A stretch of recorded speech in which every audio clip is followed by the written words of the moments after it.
All right, let's dive into one of Sherlock Holmes's most tangled mysteries. We're talking stolen treasure, a 30-year-old betrayal, and a hunt for revenge that all kicks off with a single, perfect pearl sent in the mail. This is going to be a good one. So just imagine this for a second. For 6 years straight, on the exact same day, a beautiful, priceless pearl shows up at your door. There's no note, no name, nothing. Is it some kind of secret admirer? Or is it something way more sinister? That's the exact puzzle that gets this whole story rolling. And the woman at the heart of this bizarre situation is Miss Mary Morstan. She's the one who walks into 221B Baker Street, and she brings with her this case that starts with pearls. But believe me, it's going to spiral into murder, family secrets, and a long-lost fortune. Now, just to give you a little context, The Sign of Four was published way back in 1890. It's actually the second time Sir Arthur Conan Doyle put Holmes and Watson on the page. And boy, does it throw them right back into the thick of it, right in the middle of a foggy, dangerous Victorian London. Okay, so here are the strange facts that Mary lays out for Holmes. Her dad, a captain, just disappeared 10 years ago. Poof, gone. The only person he knew in London was this guy, Major John Sholto. Then, years later, she answers this weird anonymous out in the paper, and boom, the pearls start showing up, one every year for 6 years. But today, things escalated. Today, she got a letter telling her she's a wronged woman and asking her to meet up to finally get justice. And, Mary's own words really capture how completely bizarre this whole thing is. She says, "Since then, every year, upon the same date, there's arrived a similar box containing a similar pearl without any clue as to the sender." I mean, you can just feel the years of confusion and suspense in that one sentence, can't you? Well, you can bet Holmes is absolutely fascinated by this web of strangeness. So he and Watson agreed to go with Mary to this mysterious meeting. And with that, as Holmes would say, the game is afoot. The trail of clues officially begins. So who are they meeting? A man named Thaddeus Sholto, the son of her father's old colleague. And the news he drops is just a bombshell. He says his father double-crossed Mary's father years ago, and that Mary is the rightful heir to a share of an enormous, hidden fortune known as the Agra treasure. But just when they think they're about to uncover this treasure, the story takes a seriously dark turn. They get to the Sholto family home, only to find Thaddeus's twin brother, Bartholomew, dead. He's in a locked room with this horrible grin on his face, a poisoned dart in his neck, and the Agra treasure, it's gone. And this right here is where Holmes just shines. In the middle of all this chaos, he's totally focused.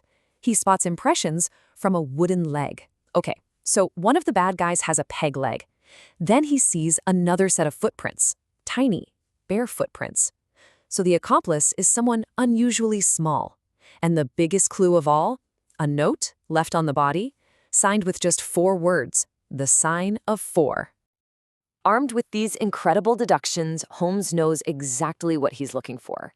The investigation now explodes into a thrilling chase, moving from the quiet crime scene to a full-blown pursuit on the dark waters of the River Thames. So the chase unfolds in a few key stages. First, Holmes brings in a dog, Toby, who tracks the scent straight to a boat landing. Smart dog. Next, he sends out his army of street kids, the Baker Street Irregulars, who find out the suspects escaped on a steam launch called the Aurora. That leads to the grand finale, a high-speed chase on the Thames with Holmes and Watson in a police boat. It ends in this crazy showdown where the small accomplice is killed, and the main guy, the man with the wooden leg, Jonathan Small, is finally captured. They did it. They've got the man, and they've got the treasure chest, the very thing that caused all this death and betrayal. But when they finally manage to pry it open, it's totally, completely empty. The treasure's gone. Again. So, what in the world happened to the treasure? And who, or what exactly, is the sign of 4?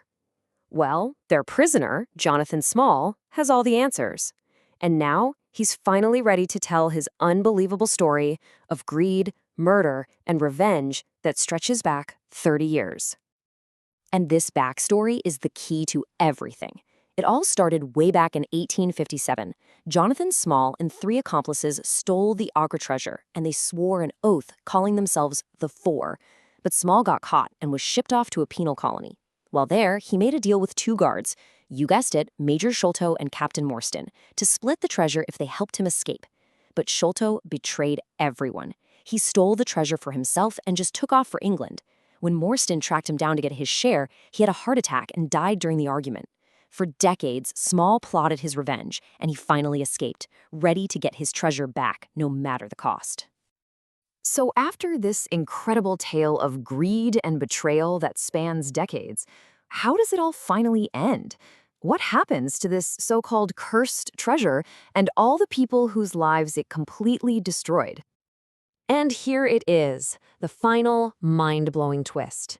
Jonathan Small calmly confesses that during the boat chase, when he knew the gig was up, he took the treasure and threw it all into the River Thames, jewel by jewel. It's gone. Forever. So let's look at how things shake out for everyone. Jonathan Small, who lived his whole life for that treasure, gets life in prison. Thaddeus Sholto is finally free from the guilt and fear his father's crime burdened him with. And Mary Morstan? She loses a fortune she never knew she had, but she's also freed from it. And that freedom allows Dr. Watson, who has fallen for her, to finally propose without anyone thinking he's just after her money. When you get right down to it, the Agra treasure was nothing but a symbol of greed. It was a curse.